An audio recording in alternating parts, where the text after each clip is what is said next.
uno de los hombres más poderosos del mundo, ocupa un cargo que existe desde hace casi 2000 años. Aunque el mundo cambie y la fe evolucione, su autoridad perdura. Lo que comenzó con un apóstol se ha convertido en 1.200 millones de fieles seguidores de un hombre. Él es la cabeza de la Iglesia Católica, el Papa. Y esta es su historia de poder.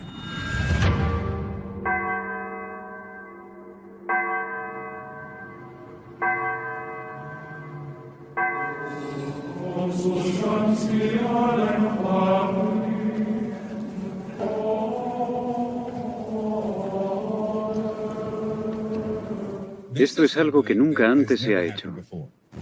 Esta mañana, el Vaticano ha mostrado públicamente lo que se cree que son fragmentos de huesos de San Pedro, un apóstol de Jesucristo y el primer Papa. El Papa Francisco es el líder número 266 de la Iglesia Católica. Durante los últimos 2000 años, a pesar de que el mundo no pare de cambiar, los católicos han recurrido al Papa como modelo de fe, moralidad y orientación divina. Pero, ¿quién es esta figura que significa tanto para tantos? ¿Y cómo ha llegado a ser uno de los hombres más poderosos del mundo?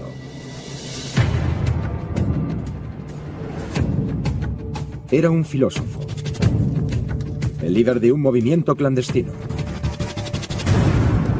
y un forajido. Pedro era uno de los 12 apóstoles.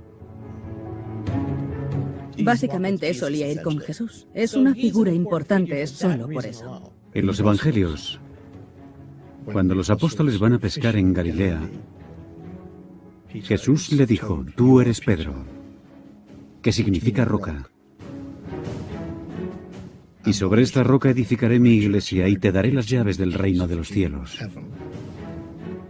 Y Jesucristo le dijo a Pedro: ¿quién dices que soy yo? Y Pedro contestó: tú eres el Mesías, el Hijo del Dios vivo. Se convirtió en la voz que le dio autenticidad. Fue Pedro el que al verbalizar esta confesión se convirtió en el símbolo de la verdad inquebrantable de que Jesús era Hijo de Dios, eje central de la Iglesia Católica. Aunque la palabra Papa no se use en cientos de años, los cimientos de la Santa Sede están ligados al legado de Pedro. Los papas son, por decirlo de alguna manera, los herederos de la generación apostólica. El concepto del papado como una roca, como algo estable, en una época de preocupación, la gente sabe que es inalterable. Pedro predica que Jesucristo murió por los pecados del hombre y aceptar esa verdad es la clave de la salvación.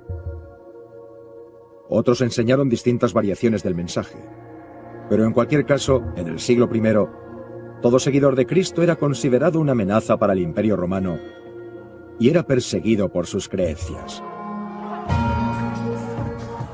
Si piensas en los inicios del movimiento cristiano, es increíble que haya llegado a ser algo. Los detenían, los torturaban, los mataban en público. Había rivalidad entre los discípulos. Había diferentes versiones del mensaje de Jesús.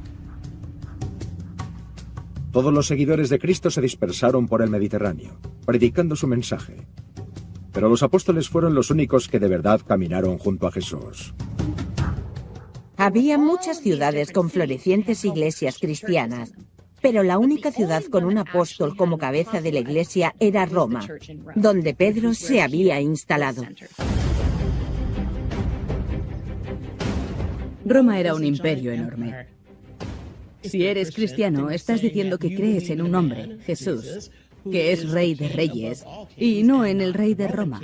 Te pones en contra del Imperio Romano. Y eso se convirtió en algo muy peligroso para los primeros cristianos. Pese a los peligros a los que se enfrentan los cristianos en Roma, Pedro predica en secreto la palabra de Cristo.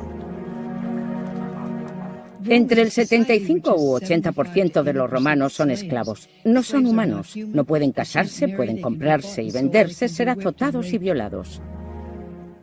Y de repente este movimiento dice, eres una persona con dignidad, que ha sido creada a imagen y semejanza de Dios, y eso hace que merezcas la pena.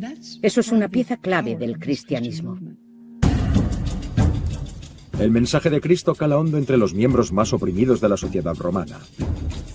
Y las reuniones de Pedro se hacen cada vez más populares. Inevitablemente, capta la atención de uno de los más crueles y sádicos gobernantes de la historia romana: el emperador Nerón. En el verano del año 64 después de Cristo, un fuego embravecido arrasa Roma durante 6 días, destruyendo 2/3 de la ciudad. La gente dice que el emperador Nerón inició el fuego para que sus proyectos de construcción prosperasen. Algunas partes de Roma tenían que incendiarse para que él pudiese construir los templos y lugares de culto que él quería.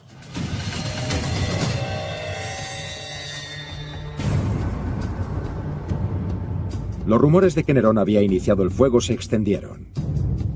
Y necesitaba un chivo expiatorio. La gente ya estaba haciendo muchas preguntas sobre su cordura, su capacidad para gobernar y demás. Buscó un colectivo que no fuese muy querido. Los culpables más apropiados eran los cristianos. Nerón dijo, estos son el problema. Han sido quienes han quemado la ciudad. Hagámosles cosas terribles.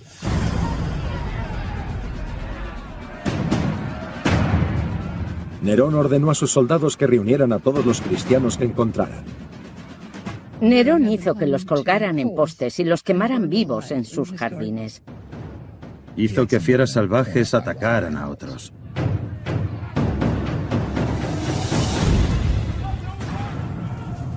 Poco después, Pedro es capturado en una de las redadas. Es declarado culpable por insurrección y es sentenciado a morir en la cruz. Se le crucifica boca abajo. Es una forma horrible de morir. Dice que no quiere morir de la misma forma en la que murió su Señor y Salvador.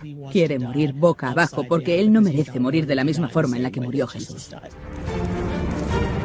La muerte de Pedro fue una gran pérdida para la primitiva comunidad cristiana.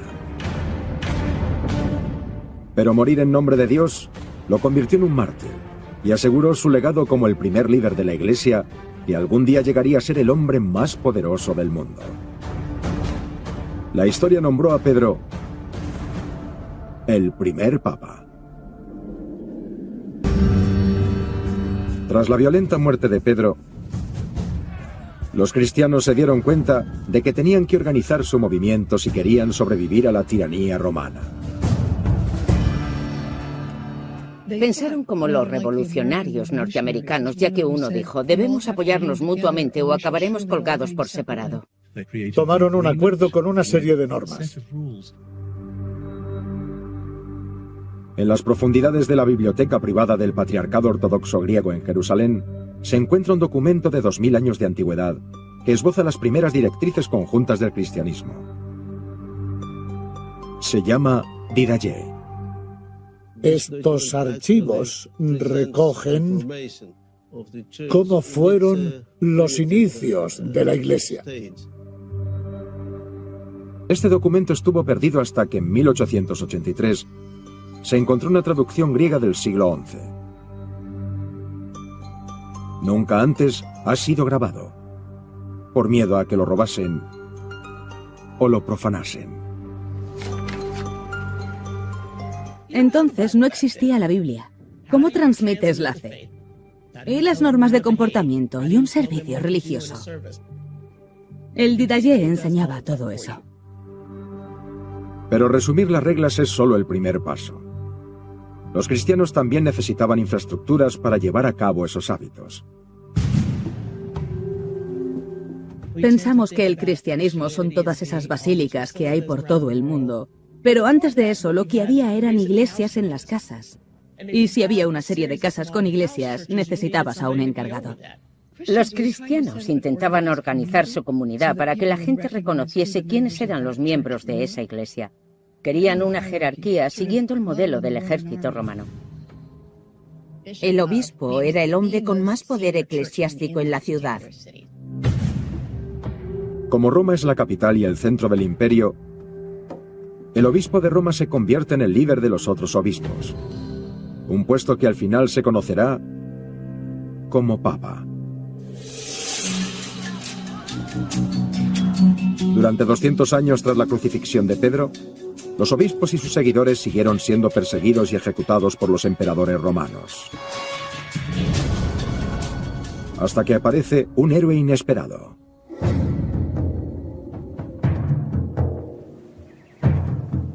Constantino era un jefe militar excelente y cuando llegó su momento para convertirse en emperador, decidió luchar contra sus competidores. Constantino, el comandante pagano de los territorios occidentales, declara la guerra al comandante oriental para decidir quién sería el emperador de Roma. El día antes de la batalla, tiene una sorprendente visión. Mira hacia arriba y ve la imagen de una cruz. Y creyó que era una promesa de Jesús de que ganaría la batalla.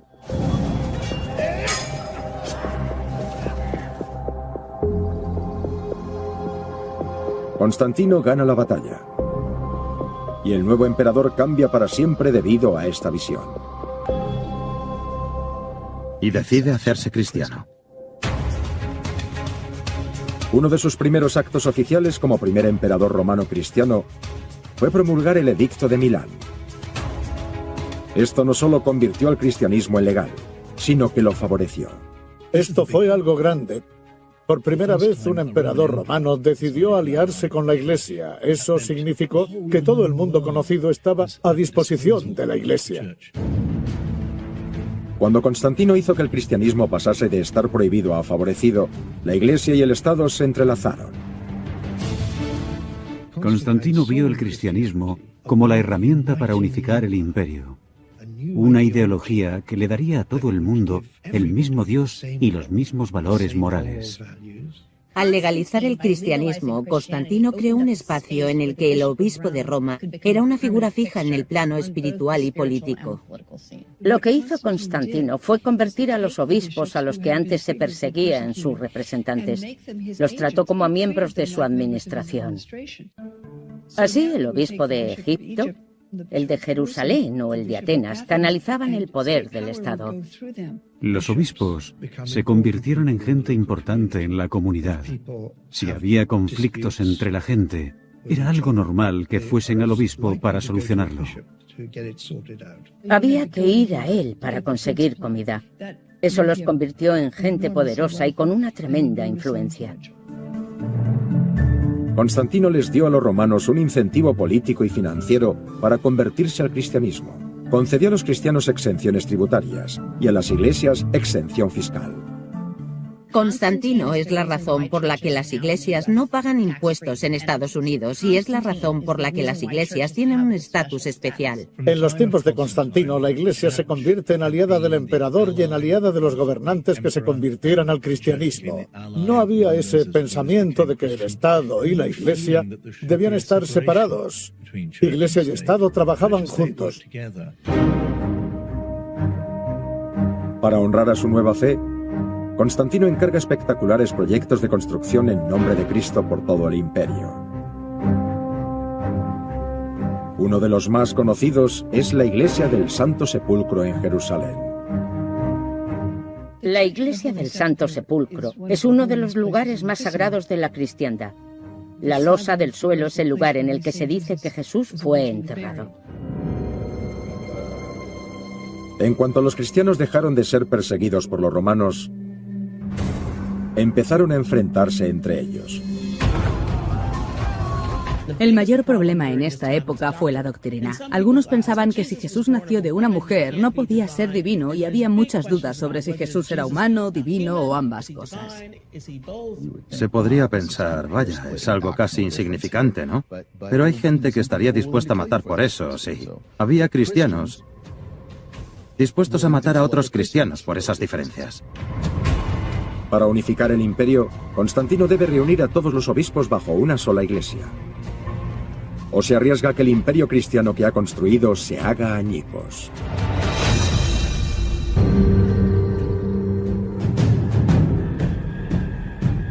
Con Constantino y el obispo de Roma, el cristianismo ha pasado de ser una secta perseguida a ser la fuerza dominante del mundo occidental. Constantino era la cabeza del Estado y la cabeza de la Iglesia. Seguía siendo romano y, según la religión romana, el emperador también era el sumo sacerdote. Constantino tomó el camino de seguir su fe, en lugar de imponer lo que ahora llamamos separación de poderes. Pero, a pesar de la ventaja política de la que goza el cristianismo tras siglos de persecución por no creer en los dioses romanos, los cristianos se matan entre ellos por disputas y cuestiones de doctrina. Constantino necesitaba unir su imperio de alguna manera. Lo había conquistado, pero estaba desmoronándose. Estaba enfadado y dijo: mirad, estáis discutiendo por cosas triviales. Yo detuve las persecuciones, deberíais estar agradecidos. Así que organizó un concilio para unificar la Iglesia.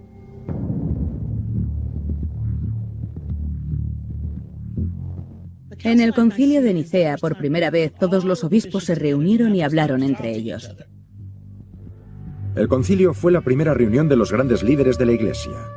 En él se fundó el colegio cardenalicio de hoy día. Se les encomendó que escribiesen lo que un cristiano debía creer. Constantino consigue que los obispos lleguen a un acuerdo y hagan una declaración de fe que aún se usa hoy en día para unir a los cristianos. El Credo de Nicea. El credo dice: creo en Jesús, en el Padre Todopoderoso, creador de cielo y tierra, y se decide que Jesús es humano y es divino. Constantino declaró: si lo firmas, eres cristiano y parte de nosotros. Si no, estás excomulgado, estás fuera y probablemente vayas al infierno. Y eso se convirtió en el grito de guerra de los católicos por todo el mundo.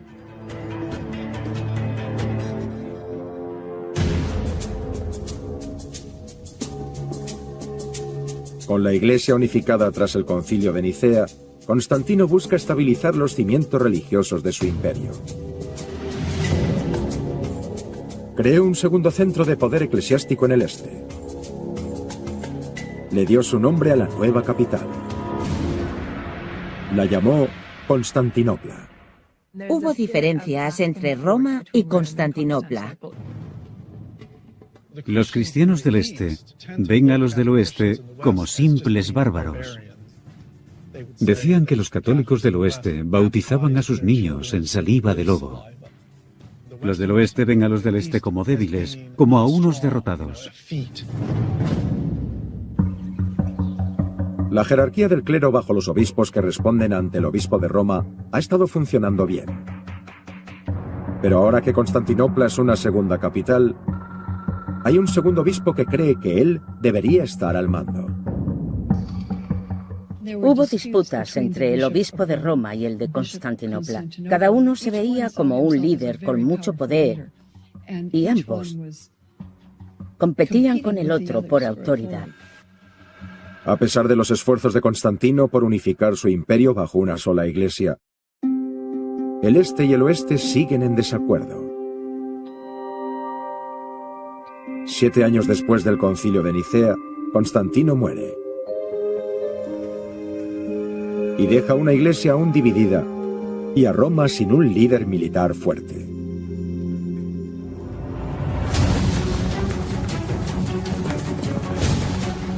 Durante alrededor de los siguientes 100 años, después de la muerte de Constantino, los bárbaros paganos atacan Roma desde el norte.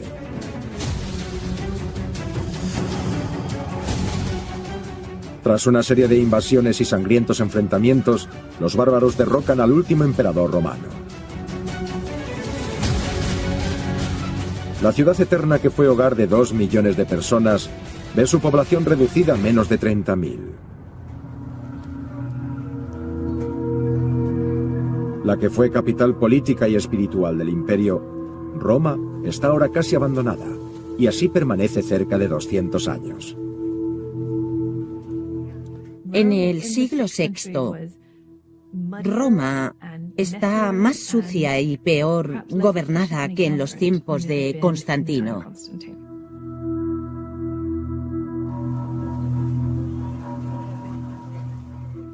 Roma no es un buen sitio para vivir.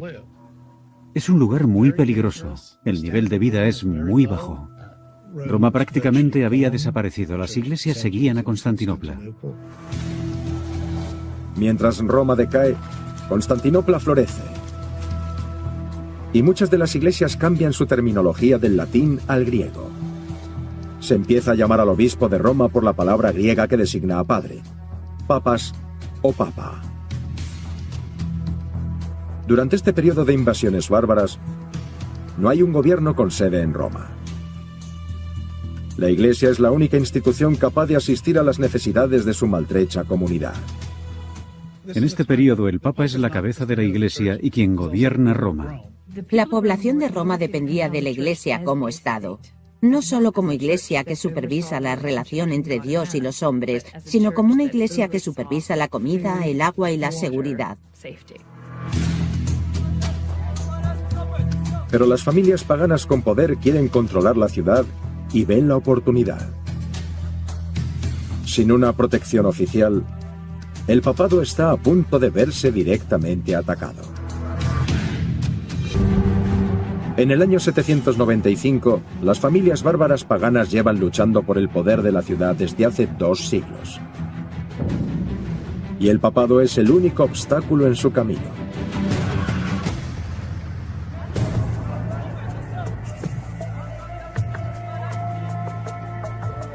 Los lombardos son uno de los invasores bárbaros de la península itálica.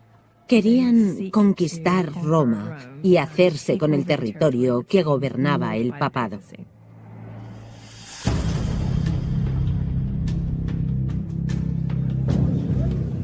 Durante una procesión, los lombardos atacan con agresividad al Papa León III. Le obligan a tirarse al suelo y le cortan la lengua, pero sobrevive.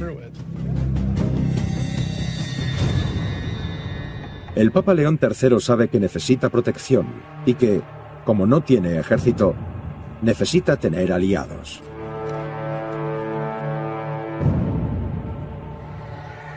Escoge al rey más poderoso de Occidente, Carolus Magnus, rey de los francos, más conocido como Carlomagno. El día de Navidad del año 800, el Papa León III pide a Carlomagno que vaya a Roma, donde lo corona emperador Augusto. Carlomagno asumió el papel de defensor de la fe. El momento en que León III coronó a Carlomagno es muy importante. Ahí se vuelve a unir la Iglesia con el imperio. Cuando un papa corona a un rey, el papa le da al rey terrenal un poder temporal y divino. La decisión del Papa León III de coronar a Carlomagno emperador Augusto hace que el papado se distancie de la Iglesia del Este. La relación entre Roma y los cristianos del Este hace tiempo que no es buena. Según él lo ve, Carlomagno es ahora el único emperador cristiano legítimo. Cuanto más poder consigue, más crece su animadversión hacia el líder de Constantinopla. Ese es el verdadero inicio del cisma entre la Iglesia ortodoxa y la Iglesia católica. 2 siglos después de que Carlomagno y el Papa León III unieran el occidente de Europa bajo el papado de Roma, el este del imperio se separa y empieza a llamarse a sí mismo la Iglesia Ortodoxa griega, bajo el patriarcado de Constantinopla. La palabra católica fue universal hasta el siglo XI, puesto que había una sola iglesia. Una vez que Constantinopla rompió su lealtad con el Papa, podemos encontrar referencias a la Iglesia Católica de Roma, que ya no es universal, sino que es la Iglesia con base en Roma.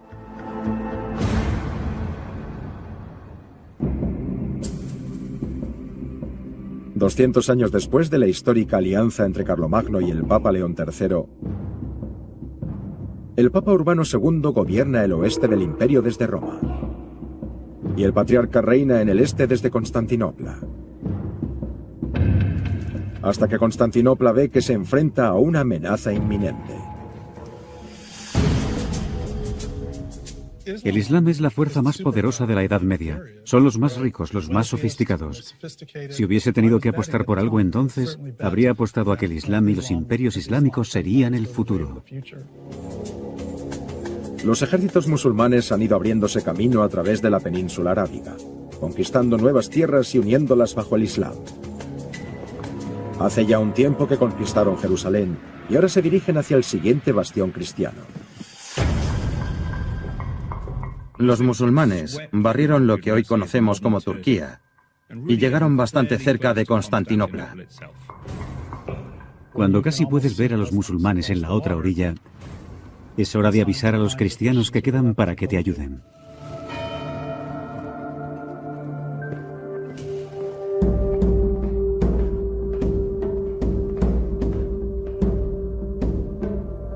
El emperador bizantino Alejo I escribe al Papa Urbano II en Roma para pedirle ayuda contra los musulmanes.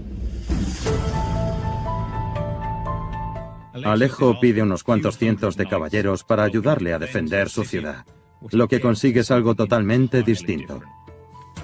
Urbano II responde en parte a lo que quiere el emperador Alejo. Como líder de la Iglesia, intenta mejorar el bienestar espiritual de su gente, pero también es un político.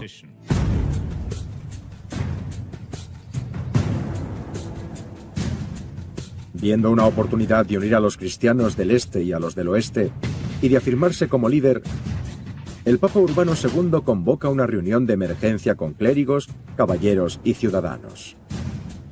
Probablemente fue el discurso más famoso de la Edad Media. Urbano habló del apuro en el que estaban los cristianos en el este, cuyas tierras habían sido conquistadas, de las horribles mutilaciones que sufrían monjas, clérigos y peregrinos debido a su fe. Lo que hizo Urbano fue muy inteligente. En lugar de pedir que fuesen a combatir por el este, les pidió que fuesen hasta Jerusalén y reconquistaran las tierras que ahora estaban en manos de los musulmanes. La respuesta fue impresionante. Gritaban, Deus vult, Dios lo quiere. Este es el momento en el que las cruzadas comienzan desde el oeste de Europa. Urbano fue el ejemplo de un tipo nuevo de papa. Era severo, tenía una gran personalidad. El papado era una entidad unificadora, purificadora, inspiradora, e instó a la gente a que hiciese algo extraordinario por Dios. Tenía una gran imaginación. Por primera vez, el Papa, un líder religioso que estuvo a merced de los bárbaros y dependió de reyes para su protección, se hace con un ejército y declara una guerra. En 1094, la Iglesia del Este le pide al Papa en el oeste que le ayude a luchar contra la llegada de los musulmanes. El Papa Urbano II ve la oportunidad de reunir a los cristianos y restaurar la Iglesia católica. Somos tribales cuando se ataca a nuestra tribu. Hoy en día es igual. El 11 de septiembre atacaron a Estados Unidos y la gente hacía cola en los centros de reclutamiento para alistarse y luchar. Cuando hace el llamamiento para la Primera Cruzada, el Papa Urbano II consolida su papel como potencia mundial. El Papa ya no es solo un líder espiritual, sino también un comandante a cargo de un ejército. Una ferviente masa de casi 40.000 personas marcha hacia Jerusalén por el este. Las cruzadas fueron fundamentalmente un acto de devoción. Las cruzadas son el único caso en la historia de la humanidad en el que hay miles de guerreros recorriendo miles de kilómetros, adentrándose en territorio enemigo, sin una buena razón estratégica. Los guerreros comenzaron su cruzada en Renania, lo que se convertiría en Alemania.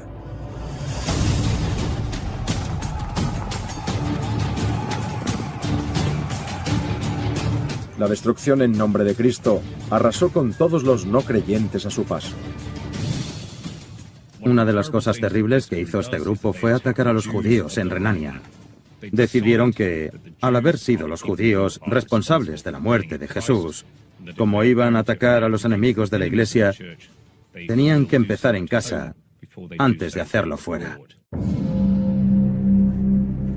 La masacre de Renania fue solo el principio de lo que se convirtió en una contienda religiosa liderada por el Papa. Cuando la primera cruzada llega a Asia Menor, entra en territorio musulmán. Conquistan la ciudad de Nicea y después luchan contra los musulmanes y se hacen con Antioquía.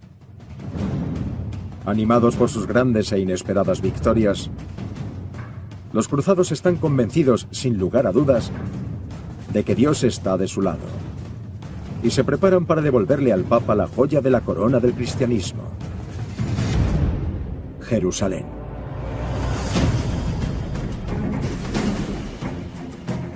A su Señor Jesucristo le habían arrebatado sus tierras, y los cruzados, como sus sirvientes, tenían la responsabilidad de ayudar a reconquistar esas tierras. Los cruzados eran extremadamente violentos.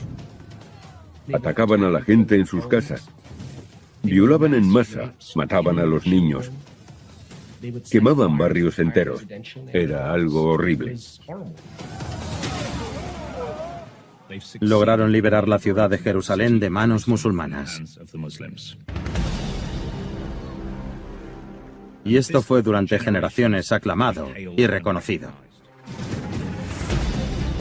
Tras haber sido un templo musulmán durante 400 años, los cruzados reemplazaron la media luna de lo alto del Domo de la Roca por una cruz y lo convirtieron en una iglesia.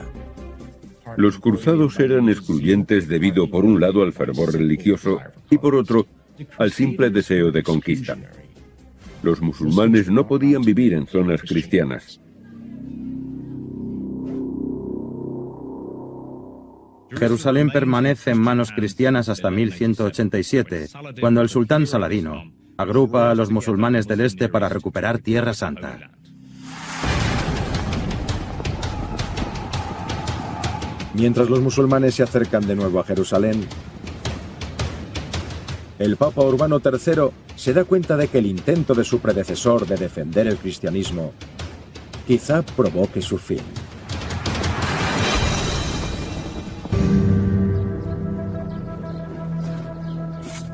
El Papa tiene que andar con pies de plomo en lo relativo a Tierra Santa.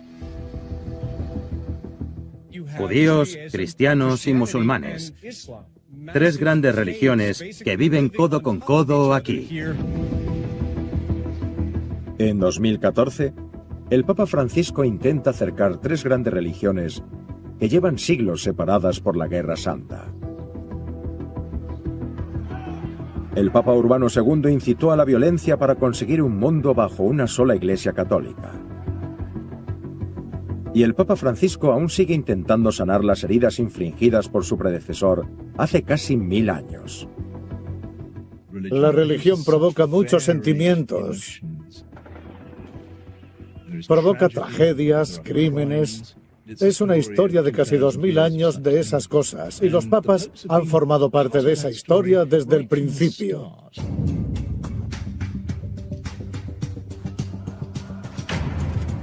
En 1187, tras solo 88 años bajo mandato cristiano, el ejército musulmán de Saladino vence a los cruzados y recupera Tierra Santa para el Islam. Cuando Saladino recupera Jerusalén en 1187, los suyos sugieren destruir el Santo Sepulcro. Es la tumba de Cristo. Él dice, no, dejemos que así siga. Saladino conoce el poder de la misericordia. Gobierna de forma muy diferente a como lo hicieron los cruzados. Saladino creía que cristianos, judíos y musulmanes podían y debían vivir en paz. Como símbolo de la nueva hermandad entre cristianos y musulmanes, Saladino confía la llave de la iglesia del Santo Sepulcro a una familia musulmana. Hoy en día sigue siendo responsabilidad de los musulmanes que los peregrinos cristianos entren y salgan del templo más sagrado de la cristiandad. El Papa Urbano III abandona la idea de que el cristianismo debe gobernar el mundo y entabla relaciones con otras fees. Se acepta que es un espacio cristiano que deben proteger los gobernantes musulmanes. no para evitar que la gente vaya, sino para proteger el derecho al culto de los cristianos.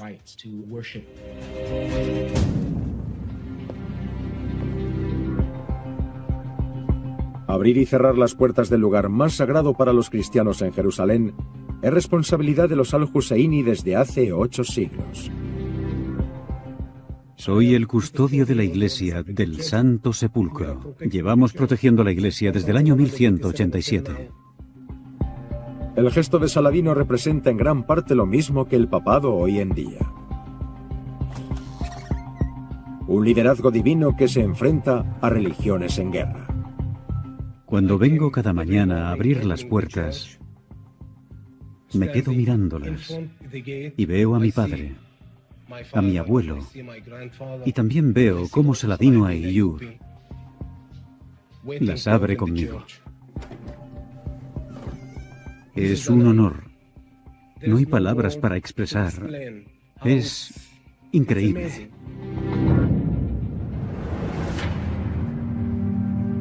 Hoy, casi 1000 años después de la primera cruzada, las zonas del monte del templo de la ciudad vieja de Jerusalén siguen siendo uno de los lugares más disputados de la tierra. Existe una frágil paz, y el lugar busca convertirse en el brillante ejemplo de que 3 creencias distintas pueden coexistir.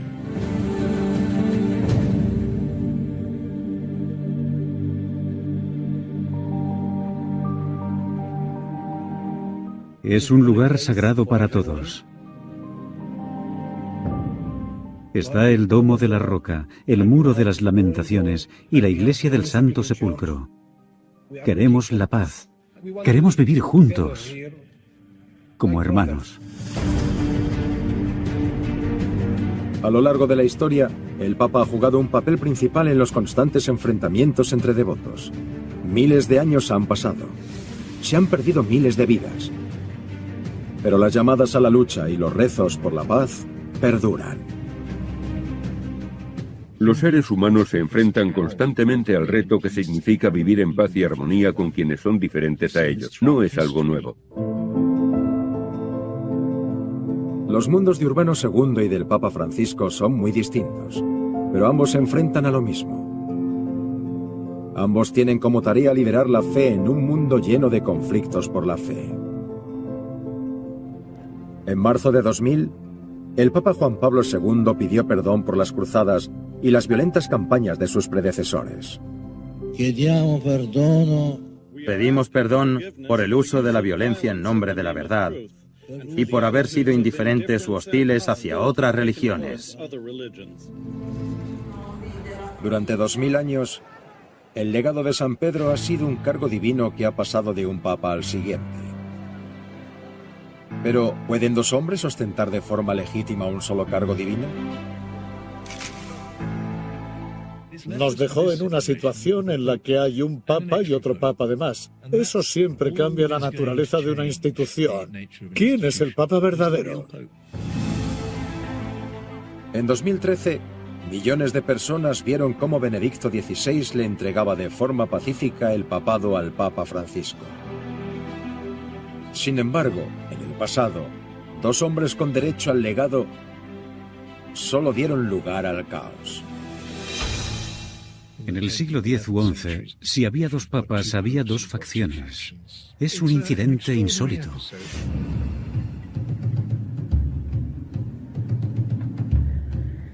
Benedicto IX era un adolescente. Era el miembro idóneo de una familia poderosa de Roma que gobernaba la ciudad. Querían que fuese papa por interés económico y para ganar nuevos territorios. La oficina papal era el centro jurídico del mundo occidental. Si un rey necesitaba una dispensa para casarse con la mujer de su hermano, o si alguien quería comprar una parroquia, tenían que conseguir el permiso y pagar una tasa a Roma. Eres tremendamente poderoso. Tienes una gran responsabilidad. Pero a Benedicto, de 19 años, no le interesaba la democracia o el servicio al público. A él solo le interesan los privilegios del poder.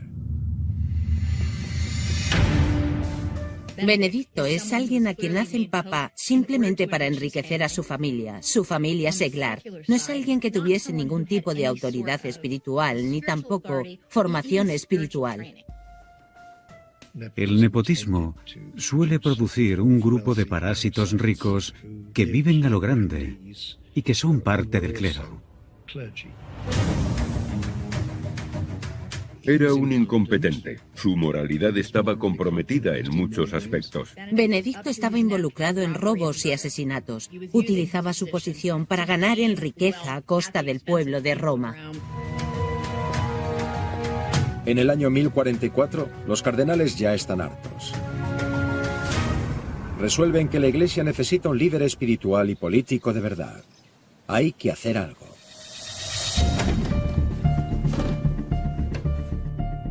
El arcipreste de Roma fue a verle y le dijo: tiene que dejar el cargo por el bien de la Iglesia. ¿Qué puedo ofrecerle? Y le hizo una especie de oferta. Benedicto IX vendió el papado. Lo cual está en contra de los cánones. En el siglo XI aún no se ha inventado el cónclave. A menudo los papas eran elegidos por la fuerza o nepotismo. Comprar poder eclesiástico era un pecado gravísimo. Así que el hecho de que vendiese el papado a cambio de dinero fue algo escandaloso. Por primera vez en la historia, un papa renuncia a cambio de dinero, lo que catapulta el papado al mundo de los negocios sucios de la política. El papado se convierte en un peón de la política del centro de Italia. Pero, aunque el joven papa acepta el soborno de los cardenales, esta no será la última vez que el mundo oiga hablar de Benedicto IX.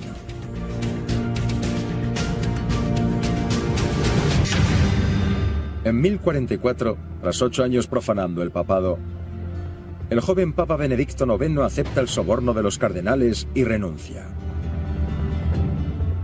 Se aliaron y expulsaron a Benedicto de la ciudad.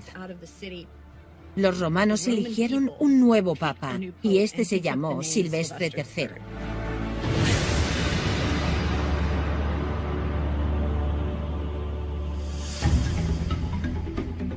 Unas semanas después de haber concedido el papado a Silvestre, el expapa Benedicto IX y su familia deciden que quieren recuperar el trono. Lo complicado aquí es que hay dos papas y ambos se declaran herederos de San Pedro. Benedicto, sin embargo, tenía una familia más rica que la de Silvestre, así que su familia lo apoyó. Le dio un ejército y marchó de vuelta a Roma, donde expulsó a Silvestre III. Esto desconcierta a cualquiera y se aleja muchísimo de los apóstoles y de cómo cualquier líder cristiano debiera ser. Pero así era la Iglesia. Se trataba de poder espiritual mezclado tristemente con poder terrenal.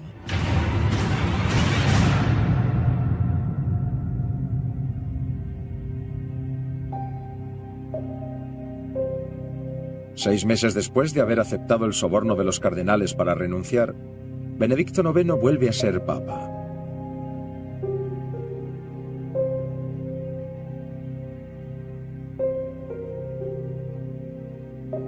Ahora los papeles se han intercambiado. Benedicto está en Roma y Silvestre III exiliado, pero ambos siguen afirmando ser el papa. Benedicto IX fue el primer papa que volvió. Hubo que decidir cuál era el verdadero. Debido a que la lealtad de Roma estaba dividida entre Benedicto y Silvestre, la Iglesia se enfrenta a una crisis de fe. ¿Cómo se decide quién conserva el legado de San Pedro? Los romanos no tardarán en saberlo. Un mes después del comienzo del segundo periodo de Benedicto IX, este complica aún más las cosas. Benedicto, como impetuoso joven que era, decide que no quiere seguir siendo papa. Ya estaba harto. Quería casarse. Le entrega el papado a su padrino, que se convierte en el Papa Gregorio VI. Luego ocurre lo realmente escandaloso. La querida de Benedicto al final decide no casarse con él y este quiere recuperar el papado. Gregorio VI contesta, no, el Papa soy yo. Silvestre III, que aún está en las afueras de Roma, dice, no os olvidéis de mí. Así que tenemos tres papas y nadie que indique quién es el más legítimo. Las facciones de Benedicto, de Silvestre y de Gregorio luchan en las calles de Roma para decidir quién es el legítimo heredero del trono papal. Y al final, la adinerada familia de Benedicto IX vuelve a ganar.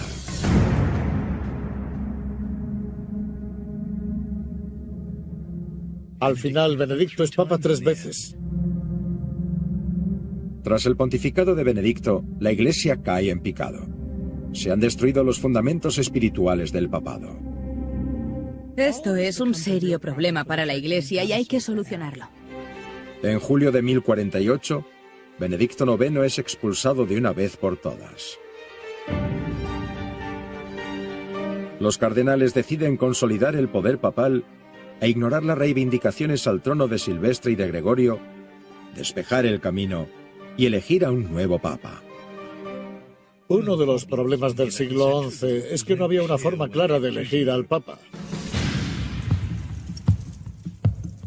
Normalmente esto se decidía por asesinato, soborno o parentesco. A veces los hijos de papas llegaban a ser papas. Y elegir a un papa era algo muy oscuro y nada agradable de ver. Es evidente que el papado puede ser de quien tenga más poder militar para conseguirlo. Los cardenales se dan cuenta de que deben consolidar unas reglas para elegir al papa. Se reúnen para intentar resolver de una vez este problema. Y el resultado se convierte en uno de los emblemas más conocidos del papado. En el siglo XII, los cardenales, que eran el clero de Roma, crearon lo que llamaron un colegio, y tras eso los cardenales elegirían al papa en público. Eso regularizó las cosas, pero claro, siempre se pueden amañar unas elecciones. Tras casi 200 años de elecciones públicas amañadas, se crea lo que se conoce hoy en día como el cónclave. La palabra cónclave en latín significa bajo llave e indica que se encierra a los cardenales para evitar la influencia política del exterior. Desde 1274, las elecciones papales se hacen en secreto. A los cardenales se les aparta del mundo, se les encierra y votan una y otra vez. Y al final aparece ese famoso humo blanco. Hace 700 años que las elecciones papales se realizan de esta forma. Encierran a los cardenales en el Vaticano y votan una y otra vez hasta alcanzar una mayoría de 2/3. Los votos de cada ronda se queman para que nadie pueda ver quién ha votado a quién. De ahí viene el humo. En la Edad Media los cardenales añadían paja húmeda a los votos para crear el humo negro que significaba que no se había elegido a nadie. El humo blanco, símbolo de acuerdo, se conseguía quemando solo los papeles. Hoy se añaden productos químicos a los votos para dar color al humo. Los cónclaves actuales suelen durar solo unos días. Pero en el siglo XII podían durar meses.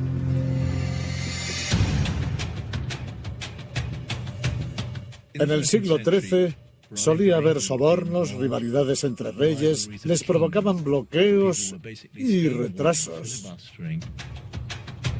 En 1292, los cardenales se reúnen para elegir a un nuevo papa. Pero las facciones no alcanzan la mayoría de 2/3. Y el cónclave se alarga durante 2 años. Sin papa, Roma era un caos.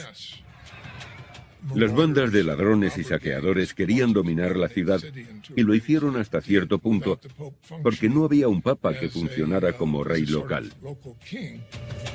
Con Roma hecha un desastre y un cónclave que no se aclaraba, La renuncia del joven papa parecía haber destrozado el legado de San Pedro para siempre. En 1294, los cardenales están decididos a renovar la supremacía espiritual del papado, eligiendo a un papa de la forma correcta. Las facciones enfrentadas no llegaban a nada, lo que dejaba a Roma sin un líder y en unas condiciones horribles. Frustrado por la demora y por la situación de Roma, un monje ermitaño llamado Pietro Angeleri escribe al cónclave: Es un ejemplo de esos chiflados que viven en las montañas y se alimentan a base de alubias y que solo leen los evangelios. Angeleri advierte a los cardenales de que sufrirán la ira de Dios si continúan en ese punto muerto. Los cardenales consideraron que su carta era una señal divina y lo eligieron papa. En el siglo XIII se suceden muchos papas reformistas. Los políticos creían que un papa no debía ser así. De modo que lo que hicieron fue elegir a un papa tan poco mundano como fuese posible. Un ermitaño. Se llamó Celestino V, el Celestial. Celestino V no quiere ser papa. Prefiere estar solo, rezando, por lo que acepta el papado a regañadientes. No está muy claro que supiese qué era lo que estaba pasando. No estaba muy claro lo agudo que era. Celestino V era un inútil, no sabía dirigir la iglesia. Tras solo 5 meses en el cargo, Celestino V anuncia su renuncia. Durante esos 5 meses, la corona francesa lo manipuló para conseguir todo tipo de concesiones y hacerse con más poder. El ejército y el colegio cardenalicio empezaron a alarmarse. Le ayudó a renunciar su sucesor, un papa prorromano, Bonifacio VIII. Se dijo que susurró a través de un agujero en la celda en la que el papa rezaba y que le dijo que era la voz de Dios. Le dijo al papa que renunciase para que él pudiese ser elegido. Aceptó los votos y se hizo monje para vivir en retiro por el bien de su salud. Fue el único papa que renunció de forma voluntaria antes de Benedicto XVI. Un par de años antes de que Benedicto XVI renunciase, hizo un viaje y colocó su palio sobre la tumba de Celestino V. La gente no lo supo entonces, pero quizá fuese una señal, porque 1 año y medio después él también renunció a su papado. Pero a pesar de que Celestino V renunciase de forma pacífica, y debido a la violencia y la inestabilidad que provocó la renuncia de Benedicto IX 250 años antes, el nuevo papa debe asegurarse de que nunca más se oiga hablar de Celestino.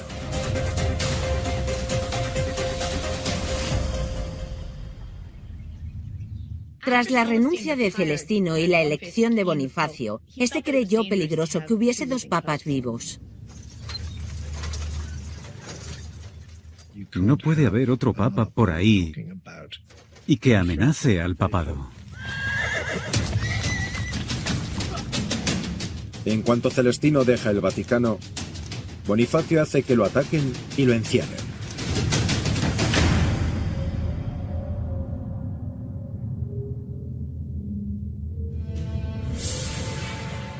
No quiere que Celestino hable con nadie.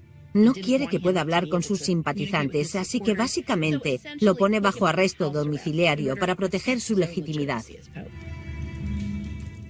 Y así Celestino muere en cautiverio.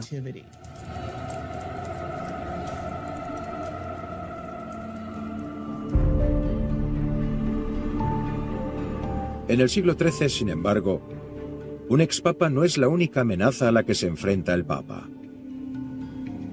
En una época en la que la línea entre Iglesia y Estado está difusa, los reyes conforman una amenaza igual a la de los expapas.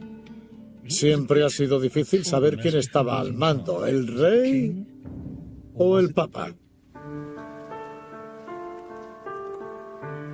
Parte parte de esos tiras y aflojas y de esas luchas con el papado tienen que ver con que éste se encontraba en Italia.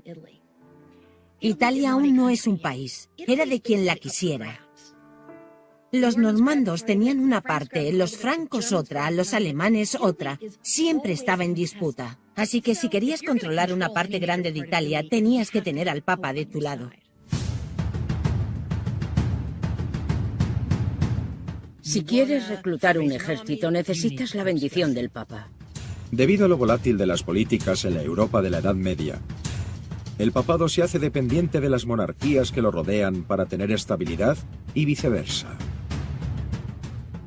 El Papa no tenía un ejército, no tenía más arma que su persuasión moral. Así que es por eso, por lo que los primeros papas hacen alianzas con líderes seculares. A finales del siglo XIII, el monarca con más poder de Europa es el rey Felipe IV de Francia.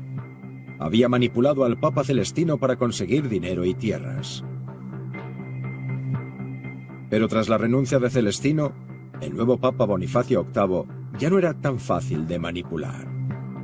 Cuando Bonifacio se convirtió en Papa, vio la influencia francesa como algo que había ido más allá de los límites, así que se posicionó básicamente como un Papa antifrancés. Así que Felipe y Bonifacio tuvieron muchos choques de poder. Bonifacio empezó a utilizar un lenguaje muy grosero al hablar del poder del papado. Esta es una carta que le escribió al rey Felipe IV de Francia. Dice: escucha, hijo. Empieza así literalmente: hijo. Dios nos ha puesto por encima de reyes y reinos. No dejes que nadie te convenza de que eres superior. Con este lenguaje tan específico, le decía que el Papa tenía control sobre el rey. Pero el rey Felipe tenía sus planes, y no iba a dejar que un papa insubordinado se interpusiera en su camino. Tras la renuncia del papa títere Celestino V en 1294, el rey Felipe IV de Francia está decidido a reafirmar su poder sobre el papado. Sin embargo, el nuevo papa, Bonifacio VIII, se niega a someterse al codicioso monarca. Felipe IV sube al trono en un tiempo en el que las contiendas se ganaban comprando ejércitos y, como otros monarcas, necesitaba más y más dinero. Y la Iglesia es muy rica. Por eso, cuando Bonifacio muere, el rey Felipe se encarga de que se elija al papa que le dará lo que quiere. Les dijo de forma muy clara a los cardenales que prefería a ese candidato francés en particular. No fueron unas elecciones fáciles. Pero al final, los franceses se impusieron y ganaron. Fue papa un prelado francés que se llamó Clemente V.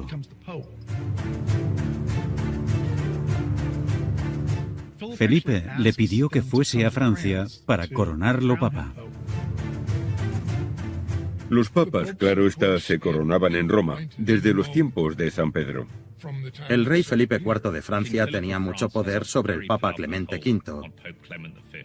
Este era un hombre débil y Felipe lo intimidaba. Clemente tenía mala fama, hacía todo lo que le pedía.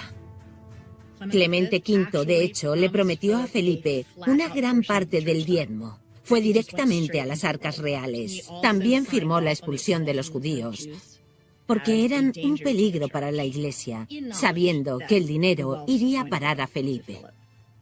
Fue muy descarado. En el año 1309, el rey Felipe había convertido al Papa Clemente en un peón de la corona francesa, y en su empeño por afianzar su poder sobre la Iglesia, el rey francés prepara el terreno para lo que será la renuncia papal más notoria. Mina sus cimientos.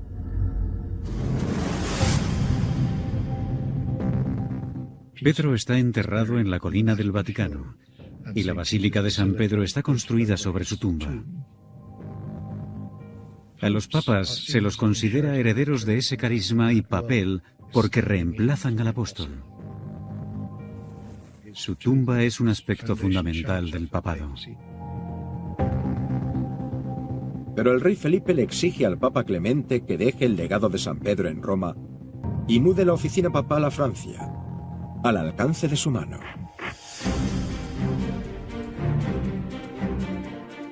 Al final, el Papa se instala en Aviñón.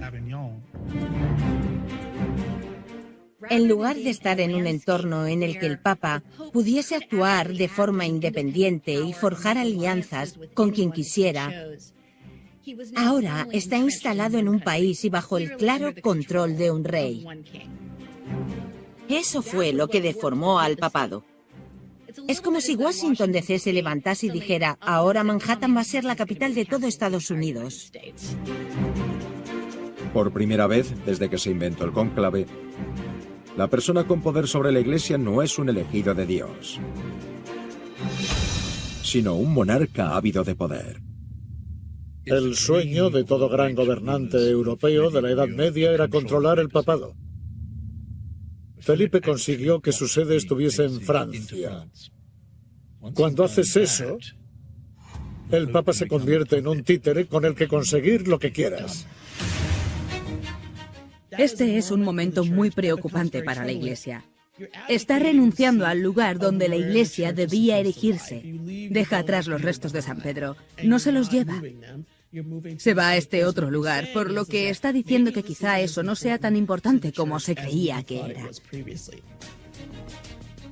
Mantener unido no solo el papado, sino a los creyentes con los miembros de la curia se hizo muy difícil. Abandonar Roma hace que el papado pierda autoridad en Europa.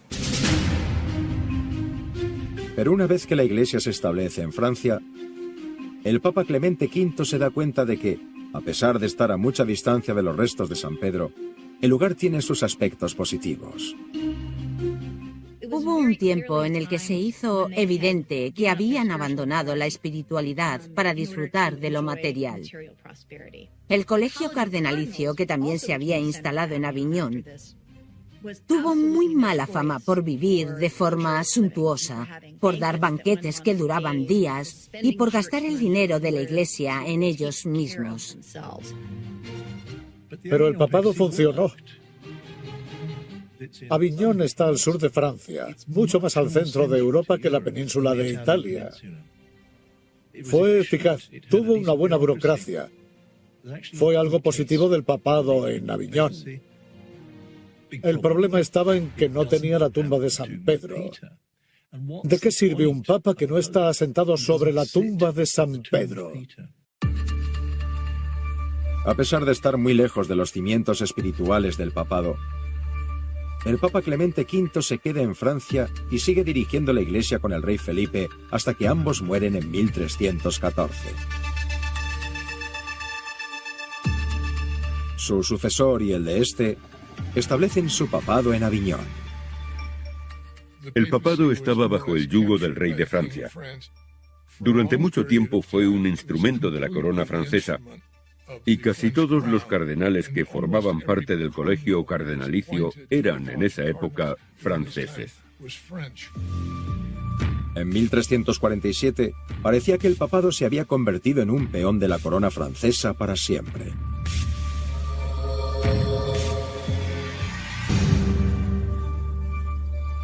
En el año 1365, ya hacía casi 60 años que la sede del papado se había mudado de Roma y operaba en Aviñón, Francia. En esa época, la mayoría de los cardenales eran franceses y se habían acostumbrado a la lujosa vida que les habían ofrecido a cambio de su lealtad a la corona francesa. Pero más allá de los muros del exuberante palacio papal, el resto de Europa era un páramo. Se allana el camino para la que será la última renuncia papal en 600 años.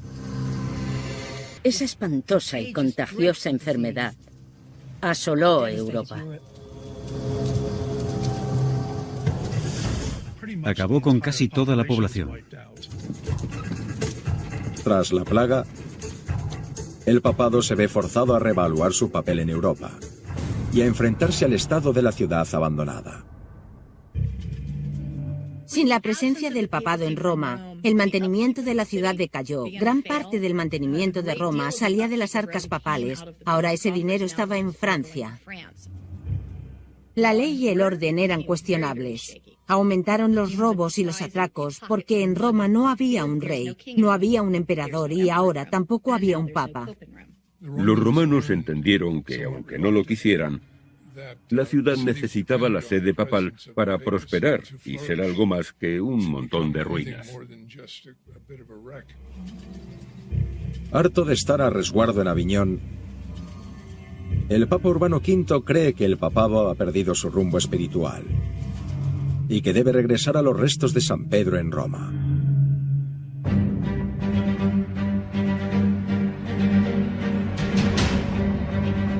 Urbano V, un papa reformista, está horrorizado por el lujo, está horrorizado de la autocomplacencia en Aviñón.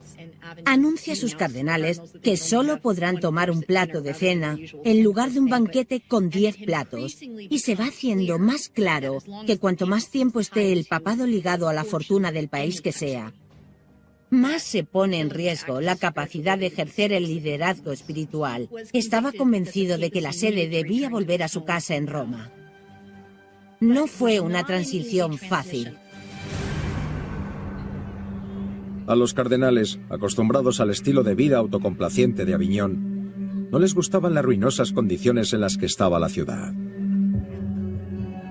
Pero el Papa Urbano V y su sucesor, otro francés, Gregorio XI, se mantuvieron firmes en su convicción de que el papado debía estar sobre la tumba de San Pedro. Hay mucha animadversión por tener que ser más austeros, lo que creo que demuestra el tipo de vida entre algodones y apartada que tenían en Aviñón, cuando Europa había sido asolada por la peste. Toda la estructura social había cambiado. En algunos sitios murió el 90% de la población. Pero lo que más le preocupaba al colegio cardenalicio es que no van a cenar suficientes platos. Así que sientes que durante el papado de Aviñón se ha perdido el enfoque de lo que la Iglesia debería estar haciendo. Cuando el Papa Gregorio XI muere en 1378, muchos de los cardenales se preparan para volver a Aviñón. Pero los romanos, exasperados, piden al Papa que demuestre que no sirve a Francia y que vuelva a los principios de la Iglesia que conocían.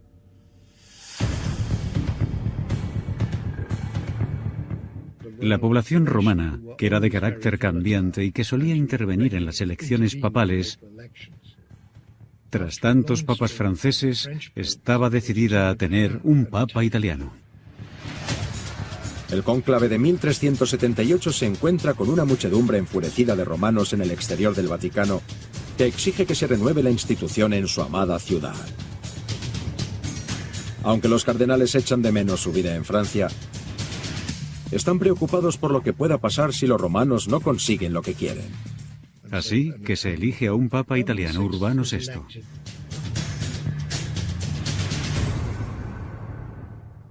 Pero parece que convertirse en papa lo trastorna. De inmediato se muestra como un megalómano que encierra a la gente que no está de acuerdo con él. En lugar de integrar, pasa a ser un icono de división. La mitad de los cardenales permanece con el maníaco Papa Urbano VI en Roma, mientras la otra mitad, aterrorizada, vuelve a Aviñón, donde eligen a otro papa, a Clemente VII. La Iglesia, que una vez fue universal, está rota. Los católicos están divididos entre dos papas que gobiernan dos oficinas papales en dos lugares distintos. Se elige a un papa y hay gente que no está de acuerdo y dice, vamos a formar una iglesia en otra parte. Y estalla un gran enfrentamiento. Así que al resolver un problema, llevar al Papa de vuelta a Roma, se crea uno mucho peor. Atravesamos un largo periodo en el que había siempre al menos dos personas que decían ser el Papa. Esta división sin precedentes de la Iglesia es lo que los católicos llaman el cisma de Occidente. Hay papas que dicen yo soy el papa y otros que se definen como antipapas porque hay gente que no los cree. ¿Quién es el antipapa? ¿Quién es el verdadero papa?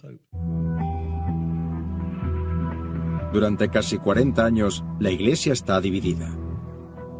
Y los católicos están obligados a decidir quién es el verdadero heredero del legado de San Pedro. ¿Dónde estamos establecidos? Eso tiene que venir dado por el Papa. ¿Qué haces si hay dos papas? La situación es un problema para la Iglesia y hay que solucionarlo. El cisma es una burla hacia el concepto de papa y de vicario de Cristo como sucesor de San Pedro.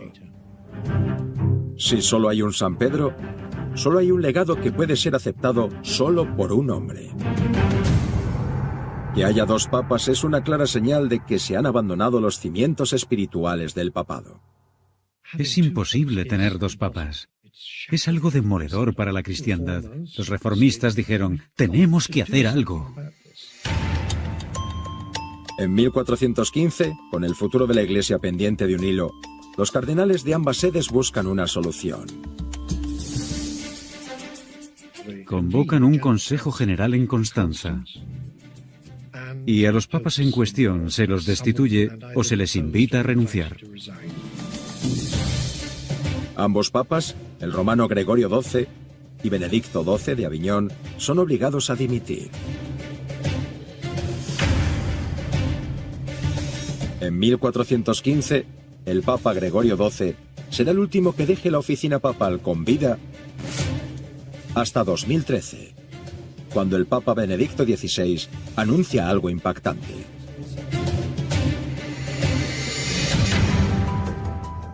La última vez que un papa renuncia fue hace unos 600 años. Lo hizo el Papa Gregorio XII en el año 1415. A lo largo de la historia de la Iglesia Católica, solo 4 papas han renunciado. Y el Papa Benedicto XVI es el único que lo ha hecho de forma pacífica y por propia voluntad. ¿Pero qué implica que haya dos papas con vida? ¿Puede haber dos hombres a cargo de un legado?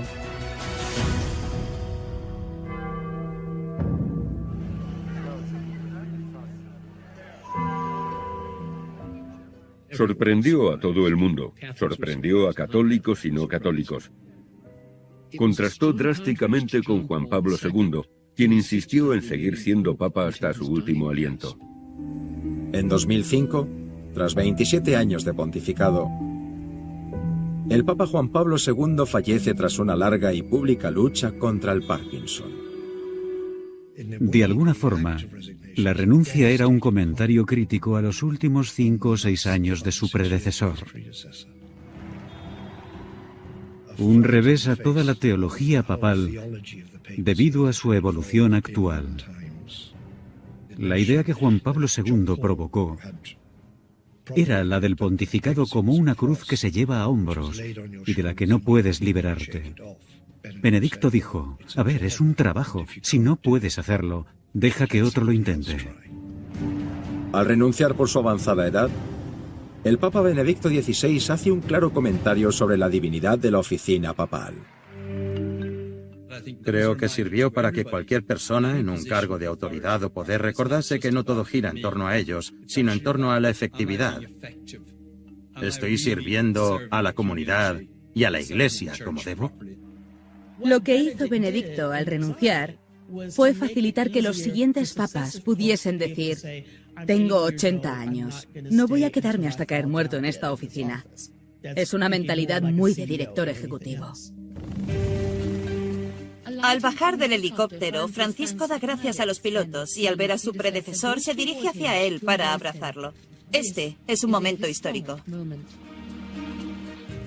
No hay precedentes.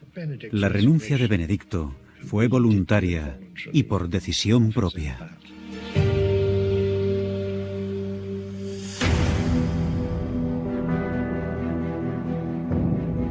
Hoy en día, el Papa Benedicto XVI vive en un tranquilo apartamento en el Vaticano. Entregó la Santa Sede de forma pacífica al Papa Francisco, dejando las luchas de poderes del pasado atrás. El mejor regalo que se le ha hecho al papado ha sido la renuncia de Benedicto XVI, porque ha hecho que el papado no sea un callejón sin salida. Si miramos hacia el futuro, cuando cualquier papa empiece a ser mayor o a tener dificultades, el interrogante de la renuncia siempre estará en el aire. Francisco también ha hablado sobre renunciar, pero nunca sabe si lo dice en serio. Es un hombre bromista, tiene una agenda y es un hombre mayor. Creo que querrá acabar sus tareas, pero puede que haya aprendido la lección de ver cómo Juan Pablo II acabó no siendo de utilidad. Sería interesante que ahora los papas dijesen: he aportado mi granito, que ahora lo aporte otro. Al anunciar su renuncia voluntaria, el Papa Benedicto ha sacudido los cimientos de la oficina papal. Si el Papa Francisco también renuncia, una institución de 2000 años de edad podría cambiar de forma radical para siempre.